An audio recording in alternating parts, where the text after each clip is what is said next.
రేపటి నుంచి పంత నానాజీ లాంటి వ్యక్తి 2 అంశాల్లో భయపడాలి. ఒకటి, నీవు 30 రోజులు పంత నానాజీ నువ్వు భయపడవలసింది 2 అంశాలు.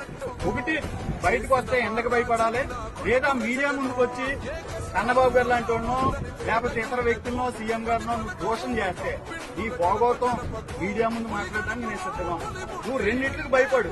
ఒకటి, ఎండకు భయపడు, లేకపోతే విజయగోపాలకు భయపడు. రేపు నుంచి నీ సంగతే, నువ్వు చేసిన అరాచకాలు, జనసేన పార్టీలో నువ్వు చేసిన తప్పిదాలు అన్ని రేపటి నుంచి మాట్లాడతాను. నీ వల్ల పార్టీ ఎంత నష్టపోయింది, కార్యకర్తలు ఎంత నష్టపోయారు, నువ్వు చేసినటువంటి ప్రజల్ని ఏ విధంగా ఆమర్చిపోతున్నావో, నీ గెలుపు అని నువ్వు అనుకున్నావు కదా, నీ ఓటమి నేను చూసే వరకు ఈ 30 రోజులు కూడా ఒక కప్పు రైసు 4 గంటలు మాత్రమే నేను నిద్రపోతాను.